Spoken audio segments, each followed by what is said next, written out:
Hi, I'm Keith Allen, and I play Murphy on Z Nation, and I listen to One Up Gaming Podcast. Hello, Andy. This is Colin. I won't be able to get in tonight. I'm sweating like a pig. I'm sweating like a pig. I'm sweating like a pig. I'm sweating like a pig.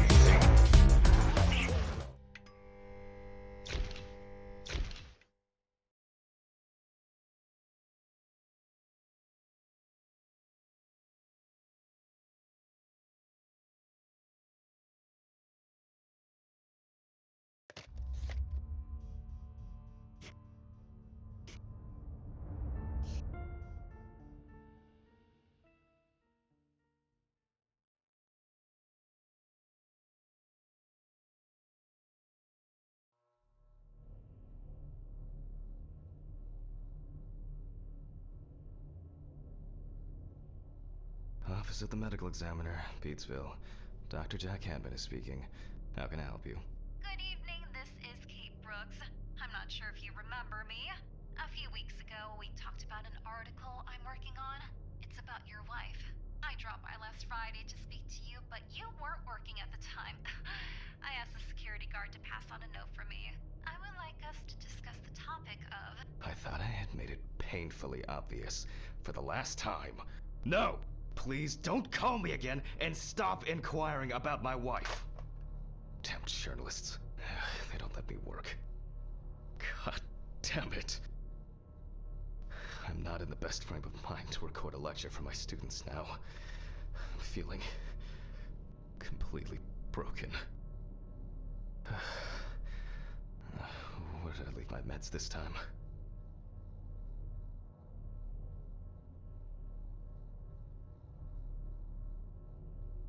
Stephen didn't clean up after himself. Again. They definitely pay me too little for this.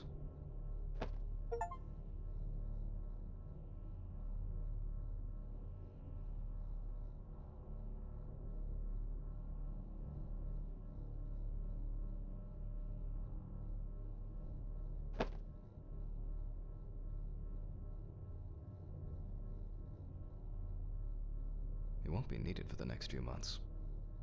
Wednesday. It's not my favorite day, although it's certainly better than Monday. Awful. It would be good to finally repair the coffee machine. I guess it was in another life.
Another kidnapping this month.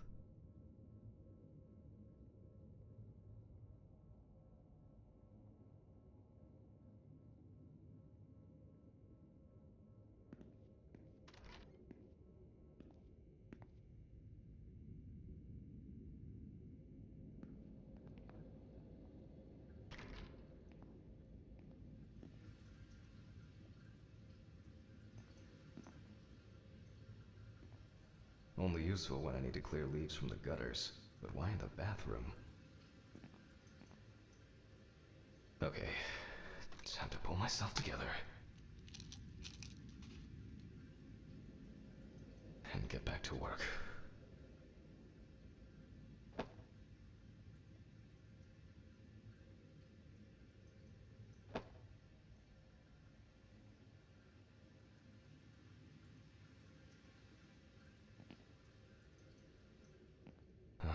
I need to set up the camera first.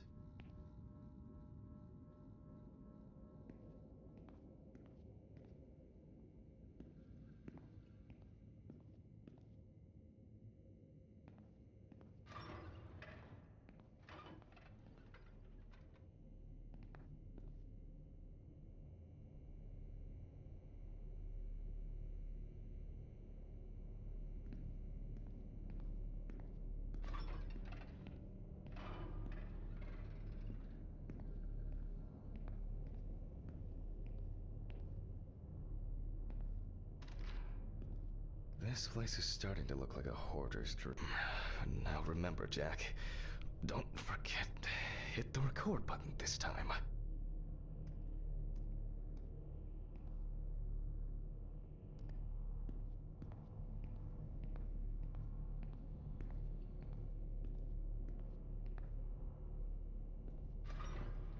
Hopefully the new tripod is going to hold up.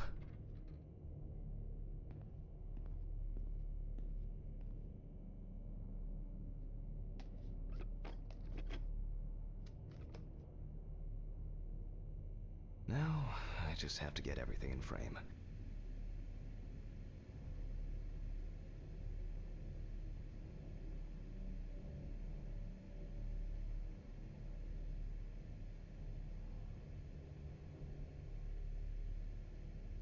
This should be fine. November 20th, 1991.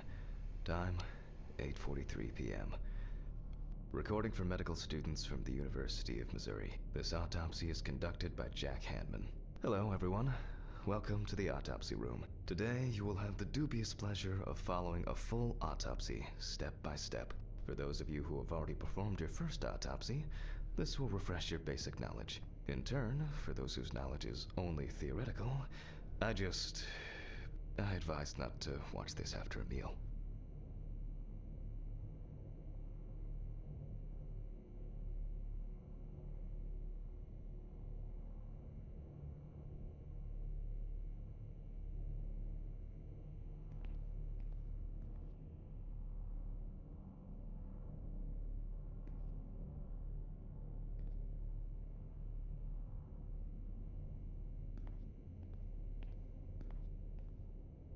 Let's start.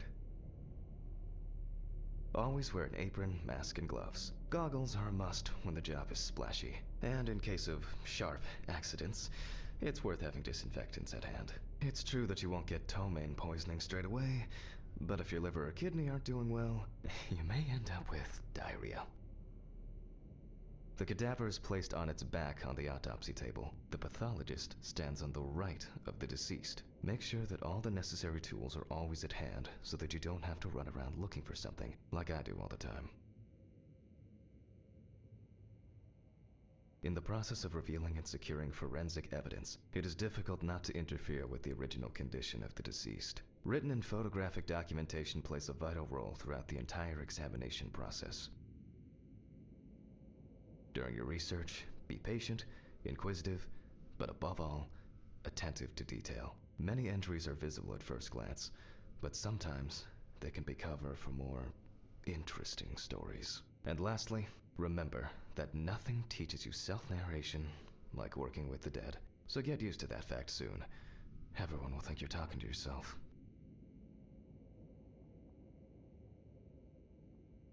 Now, onto the police folder. That will contain all sorts of pertinent information as to who the deceased might be and what potentially happened to them. So, let's take a closer look, shall we?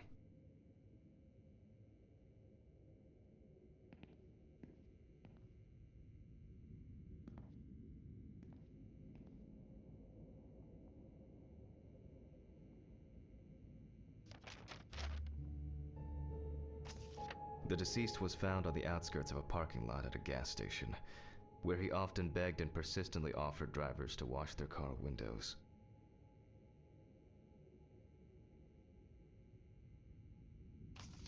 The body was noticed by a station employee during the morning shift. Initially, he thought that someone had thrown some boots and a coat in a nearby ditch. It took him a moment to recognize the pile of clothes as the body of a man.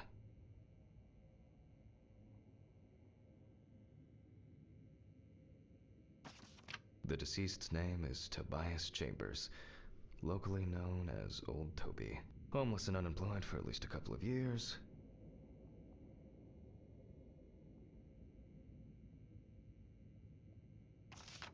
Signs of libation were found around the body. Empty bottles, traces of an inept attempt to start a fire, and a scattered makeshift blanket.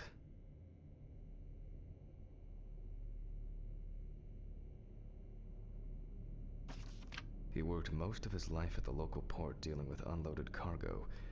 He was fired for being drunk and starting fights. His son runs a hardware store on his own. His wife left him years ago. They both had no contact with the deceased. That's it. It's worth remembering the context around the scene of a death. This allows you to better interpret any traces found on the body. I shouldn't start the procedure without gloves.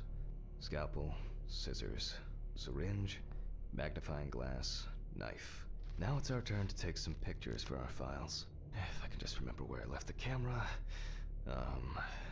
It's in here somewhere.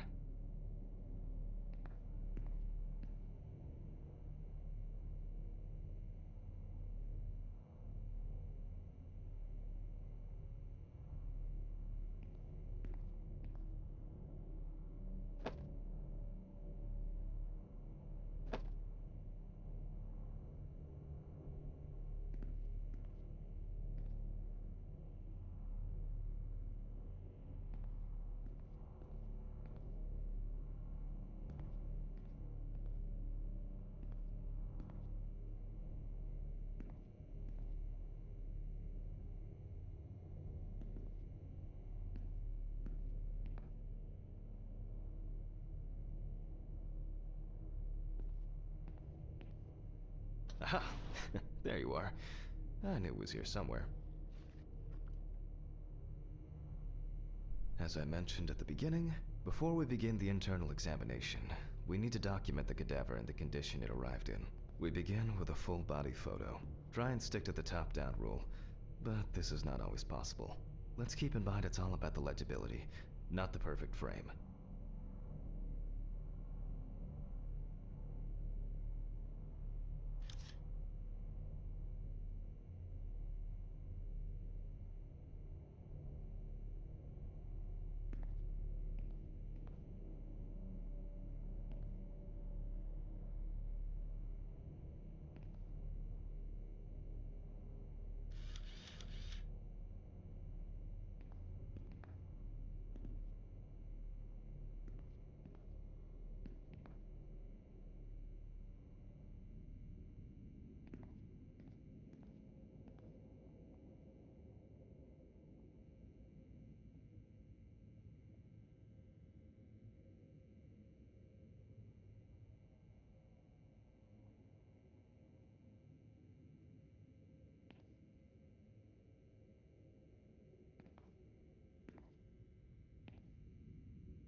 Voila!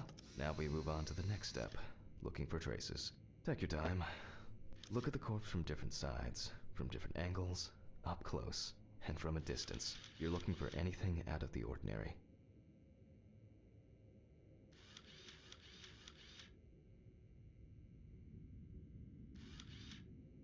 The boiler-healed wound. Looks old. I'll take a closer look later.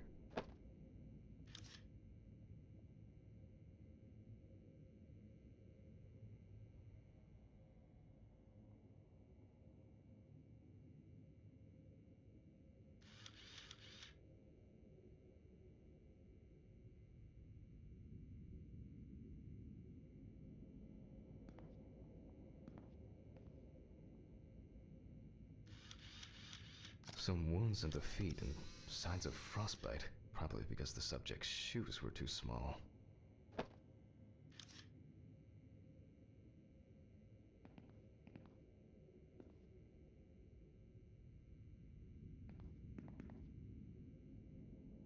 Hardened hands, worn out by physical work, and frostbite?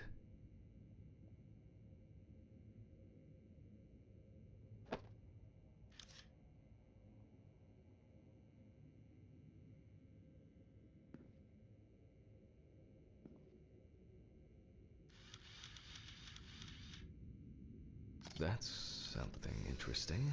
It will be necessary to check whether this injury was severe enough to cause damage to the brain.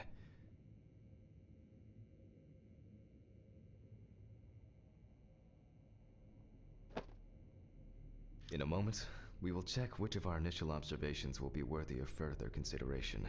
But before we get to that, I need to write down some basic data.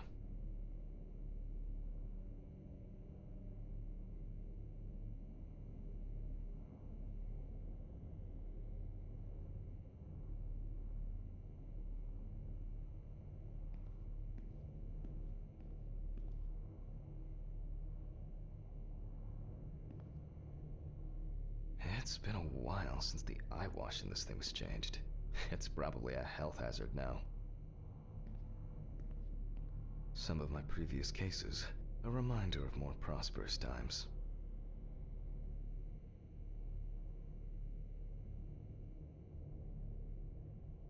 I wasn't sure it would amount to anything, but the World Wide Web has been a blessing for speeding up my work.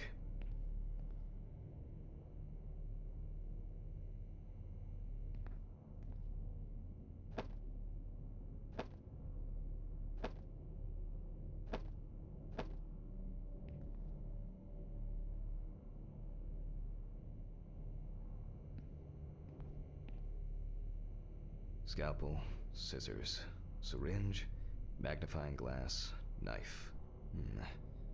I guess I forgot to clean the knife.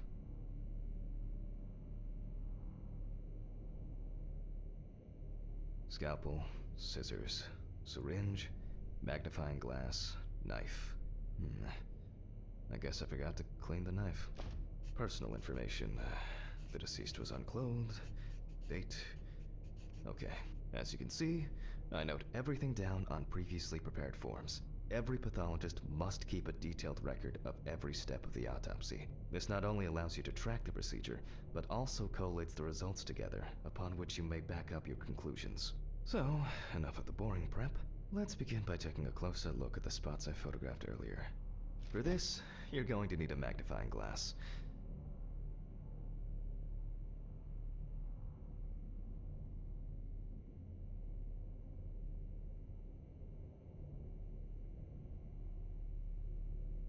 Scalpel, scissors, syringe, magnifying glass, knife. I guess I forgot to clean the knife.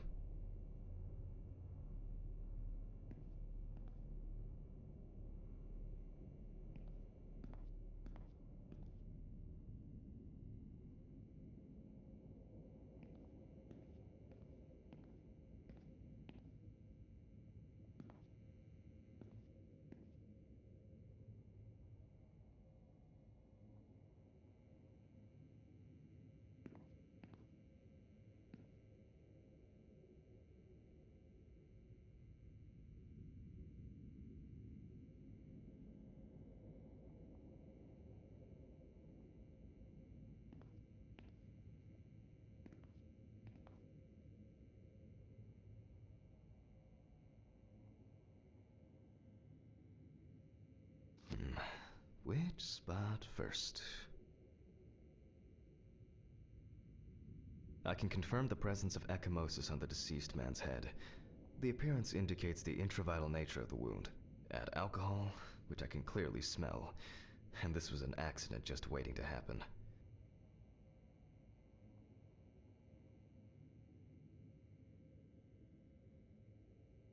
Here we can see frostbite on the fingertips. We can tell by the characteristic skin color.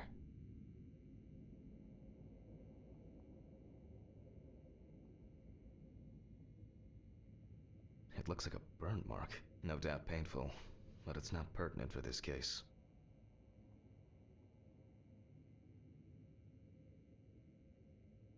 Definitely a painful mix of frostbite, abrasions, and blisters. Old Toby had been wearing shoes too small for him for a very long time. That's if he wore any at all.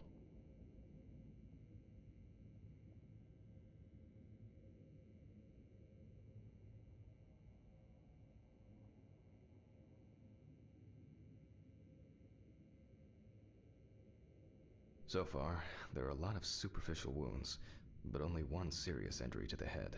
Let's go back to our notes. First, I mark the location of the injuries and make notes for each one. The head wound. Definitely an important clue. This is something we'll investigate first. Even though this type of wound didn't contribute to the deceased's death, we're still required to record it. We're not in front. If Toby's body was cold for a prolonged period, the frostbite could have resulted from the body's defense reaction. The safety of the internal organs is more important than fingers, nose, or ears. As you can see, we don't have much to go on. Let's write down what preliminary causes of death we can think of.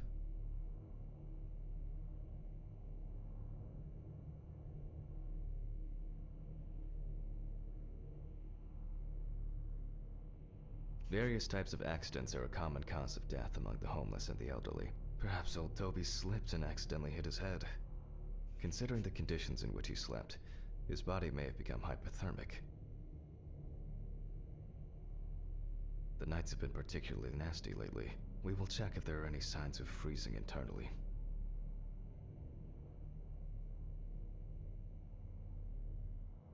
This is of no interest to us.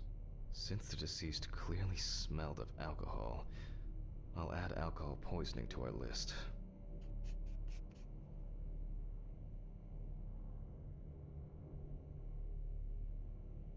We still have one thing left from the basics: rigor mortis. Well, we take our deceased by the hand, gradually we raise it,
now let it go. As you can see, the hand falls loose. What's the conclusion? Death must have occurred more than 72 hours ago. The police information appears correct.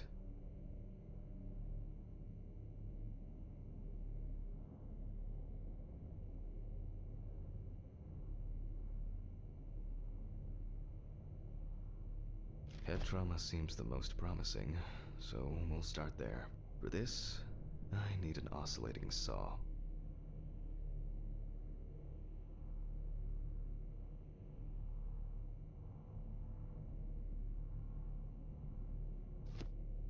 The cut is made from ear to ear.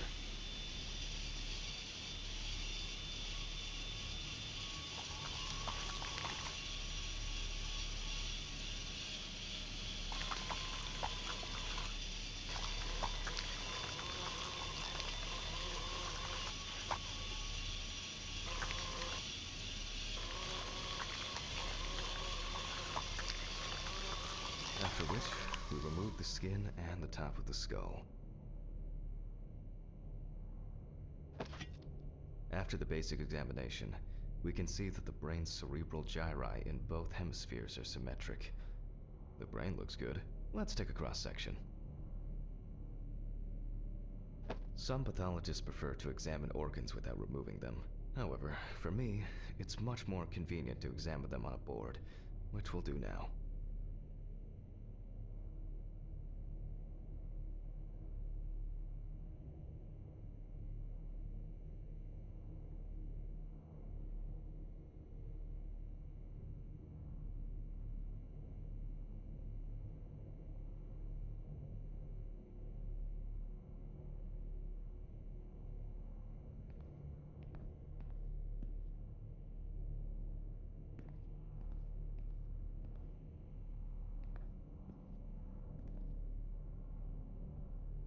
Holding a long, narrow blade knife in the dominant hand, we slowly cut the cranial nerves on both sides, all the time pulling the brain towards us.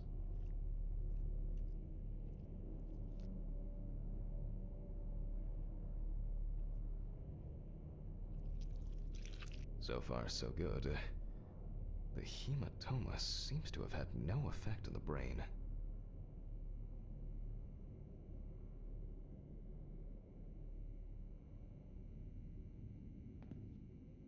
Pills. I need my pills.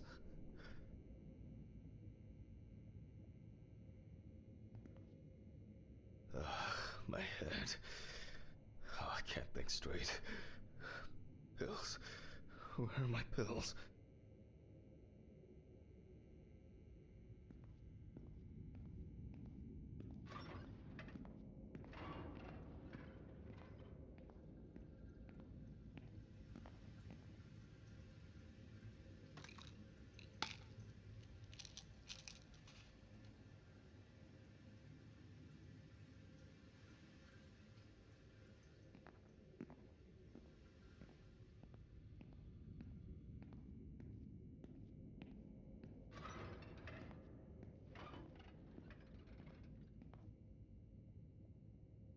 We can rule the fatal accident out as well.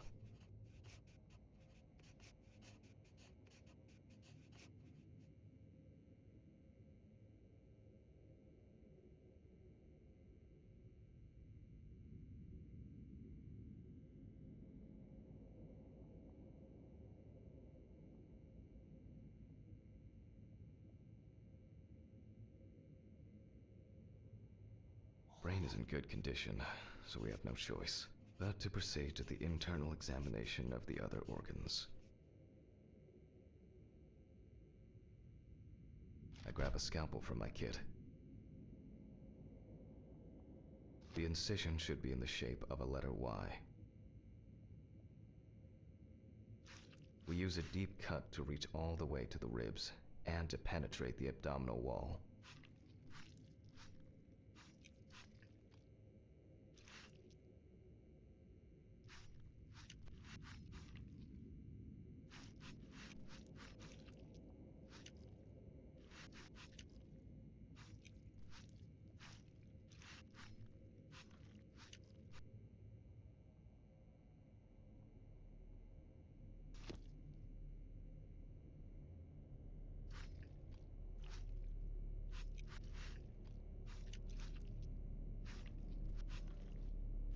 Alright, now we peel back and separate the skin.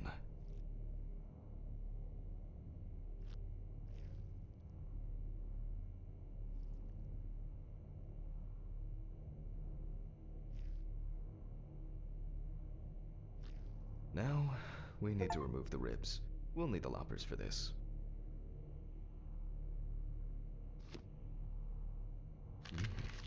Quite a satisfying crunch, for some anyway. After removing the cartilage tissue, we instantly notice two things. Firstly, there is no congestion of the internal organ. We can see widespread black and tarry deposits caused by smoking cigarettes. Despite the tragic condition of the lungs, they are not the cause of death. Alice smoked too.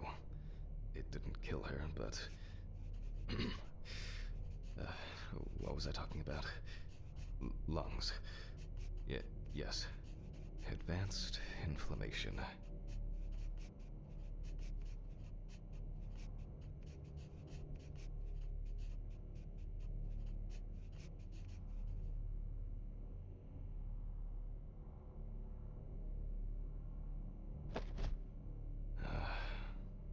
What now?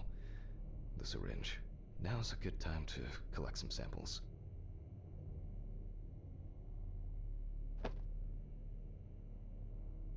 Specifically 3. From the eye, the heart, and the bladder. I'm interested to see the concentration of alcohol. 5 milliliters from the left ventricle should do it.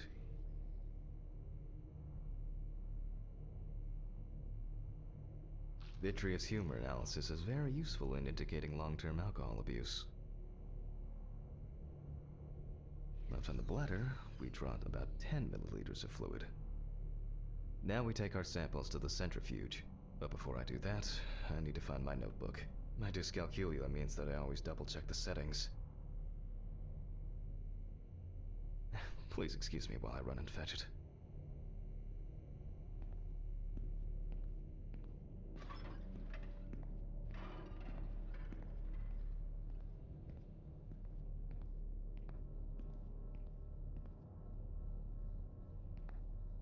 This old thing is covered in stains.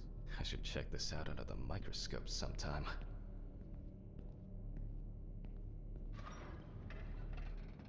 Let's get back to the examination.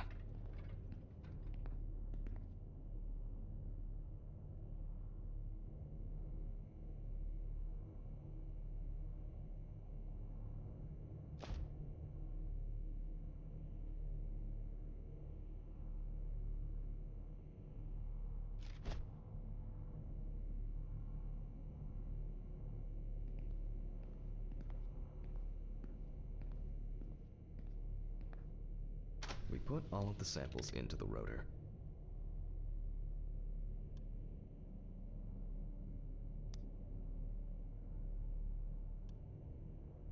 Now, we set the appropriate time and speed.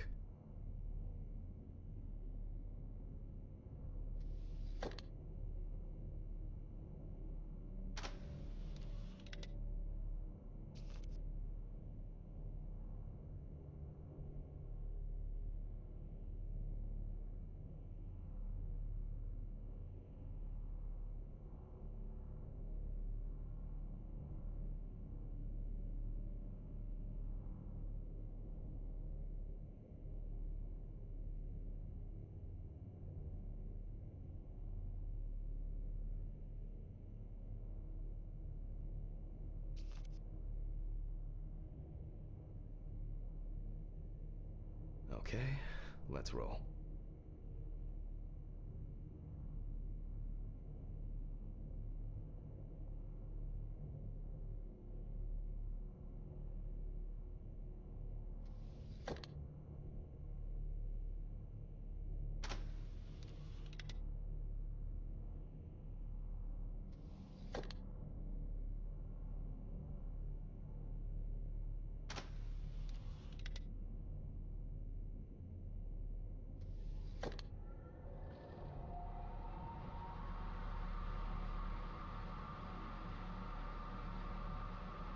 Oh shit, the fuses again.